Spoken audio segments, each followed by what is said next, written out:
Well, we'd like to thank our field reporter there, Mohammed Al-Harbi, for that great report and valuable information. Right now we have with us our second guest right here in the studio. We have with us Vinitha Vijayan, and she's an artistic director of Classical Dance School. Vinitha, welcome to our program, Hala, Kuwait. Hi, it's so nice to be here. It's a pleasure to have you with us. Maybe you could start out by telling the audience a little bit about yourself and your background, please. Yeah, I am basically a computer science engineer, and I had worked in IT for around 10 years. Then I had a calling for art and dance, which I've always learned from my childhood. And I started teaching since then, and also performing and learning. But now I am officially a teacher of a dance school here, and I teach young children and adults. Well, that's great. Yeah. That's a complete shift in Yes, career absolutely. path. And tell us, how is that going now? You're involved in classical dance and so forth. Tell us, what is that all about? Basically, when I was in IT, it was just my brain, getting boggled, and it was a lot of stress and tension. But here, being involved in classical dance gives me a lot of happiness. And I think it is the same for anyone who is involved in classical dance. So you found your calling then? Very much. And I'm so glad I came into this, because coming from a good profile job to something artistic it was a big jump and was a great risk, but I'm glad, I'm happy, and enjoying what I'm doing right now. That's good to hear. So why did you choose this field? You said you had a passion for it when you were younger, or tell us more. Yeah, the thing is, in every Indian household, you are pulled into learning any sort of art form, Indian classical art form, or any art form. Part of the culture and tradition. Exactly. It's like by default, you go to school, along with that you need to get into extracurriculars, and this is like a standard learning that you have to do during your childhood. So I've heard that my mother put me into dance classes from the age of 3, when I didn't know anything about it, and then I was not really keen about it until my teenage, and maybe until I was 20. It is only, I think, then you realize how beautiful these things are. So that was my journey, and the main thing is you continue learning. It's not just, you're passionate about it, but the main thing is as you learn more, you get to know more about it, and you realize how beautiful it is. So tell us now, what makes classical dance different and unique in your opinion? Yeah, with my personal experience, there are a lot of different kinds of dances. Okay, so when you hear the word dance, what comes to your mind? Movement. Yeah, just movement. Yes. But the speciality, and what has helped me a lot, being involved in Indian classical dances, we use a lot of our, there's a lot of coordination. So my hands, my feet, my eyes, my head, they all have to be in symmetry. In symmetry, in well coordination, which has personally helped me a lot for my motor skills. I'm really bad at my motor skills, but this has really helped me, and it has enhanced me in that sense. That is about the dance part. And emotionally, Indian classical dance has this unique feature. It's called rasa. It basically... Tell us about that. Yeah, this is a unique feature that, has an aim to inculcate enjoyment and bliss, not for the dancer, but for the audience. So when I dance here, I'm already in a blissful and happy state when I dance and when I'm performing. And when the audience sees it, if I'm able to, communicate with the audience. Yeah, how can we consider, arts as a method of communication, in your opinion? Yeah, the thing is, whatever is in your mind, you have the freedom to communicate. See, if you take a child, when you communicate through art or dance, you're forced to communicate. Sure. Like I have spoken about this before, you're forced to communicate. So children who are reluctant in communication are forced, and that's how their personality develops, and it evolves. It evolves, and they get to be a more outgoing person. And if I'm sad, I can express it through my art, and I feel so relieved. If I'm happy, I can express it through my art. And it gives us a great, it gives us the happiness from within. Good to hear that. So how long does it take, like when you are going to prepare for a character? Tell us a little bit about that. Basically, I don't really think there is even a time span. You cannot actually define specify a time limit or a time span with for which you need to become that character. It's just days or months or even years of practice. Because when you take characters, like say few common characters, if in classical dance, would be like a mother, a child, a devotee. So to become a mother, it's not just in real life, if you're a mother, that's really not enough.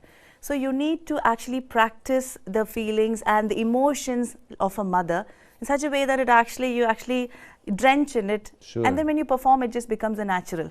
So how long does that take? Let's say the hours of training and exercise, it differ from character to character, or some things you may feel more, and some things you may not, and it takes a while. So if Tell us about, let's say, the character training. The character training takes years, I would say, because if you train a child, say if you start training from the age of 6 and say she trains for 6 or 7 years, she would still not be able to have the emotional expression of a child or any character she plays. So it has to actually, it's a long process. It is. So for me now, if I have to, say present the role of a mother tomorrow, probably I would at least need 1 month of practice.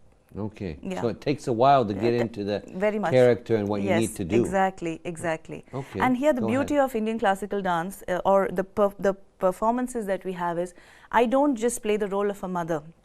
So now in a composition, like we take poetry, and then we perform on that. Yes. And there is some real beautiful poetry.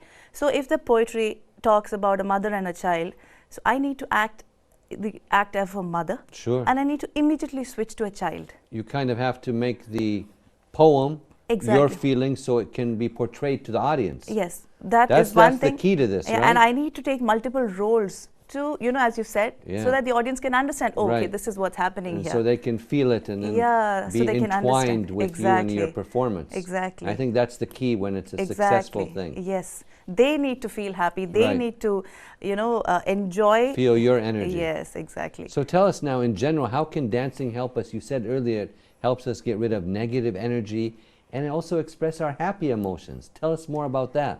What I've always felt is, when you dance for say 5 minutes or 10 minutes, you focus only on your dance, you only focus on your body movements, your emotions, your expressions. But if you're simply sitting, your mind wanders here and there. Sure. And you're always in stress. Say, I take an oath that, today I'm just going to sit in silence and I'm going to meditate the whole day without thinking anything. I don't ever think it's possible because we are human beings and our mind keeps wandering. Sure. But here, when you take a composition, you play the song or you have somebody to sing for you and you dance, you are just completely involved in that, in that practice. That your mind is only involved in the poem, the poetry, the music, and it naturally uplifts you. Yeah, that's an important thing. It's just magic, I would say sometimes, yeah. Well, that's good. I mean, I'm sure the audience right now can feel your passion towards your field, and it's a very interesting story how you shifted your career paths and so forth. So tell us a little bit more for young people out there who would like to get involved in this field. Tell us more about that. Yeah, I see. Nothing comes easy. So it is not an easy task or it is not an easy journey to learn classical dance. It was a very tough journey for me, which several times I had always thought to, quit or just give it up. So the thing for youngsters is that, I would advise parents to just keep pushing them. Sometimes we think that, you should just leave the children free, but I always thank my parents because it's only because of their push, that I could continue, and the momentum of the interest. They motivated you to keep going. Yeah, exactly. They just pushed me. And supported you. Yeah, it's not just the motivation. They pushed me into it. Otherwise, if I would have been, I used to cry. I said, no, I don't want to do this because there are a lot of difficult postures that we have to, maintain in this. Yes. And it's not easy. And we were taking a look at some of the video earlier. Yeah. Yes, it is very time consuming and takes a lot of effort and practice. Go ahead. So as a child, I don't think any child would really, be passionate about it and just want to learn. Very few, maybe 1 in 20, 1 in 30. Short attention span sometimes. Yeah, exactly. So I think as parents, if we could, forcefully get them into learning this art form, it would be really good. And as they travel they take their journey through, they will surely realize it and they will hold on to it. That's great to hear. Life journey takes you on different and I think this is a companion for life. So I'm always grateful, that I have this blessing, and I have the blessing. It is the God's gift. as in not the ability to do it, but to hold on to it. Because as our life evolves, we are amidst so much of chaos and so many problems in life generally, you know. But anytime you can just give up and say, no, I'm done.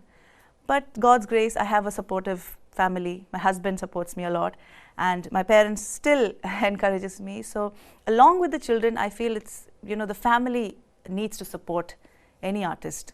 Well, that's great to hear, and it was a pleasure to have you on our program, Hala Kuwait. Wishing you all the best of luck in your future endeavors, and thank you so much for coming to our program tonight. Oh, it was such a pleasure. Thank you so much, Thank Tariq. you. It was a so pleasure nice, to have you. Nice Thank you very much. Yeah. We were speaking to Vinitha Vijayan, Artistic Director of Classical Dance School. We thank her very much for her time and insight with us this evening right here on Hala Kuwait.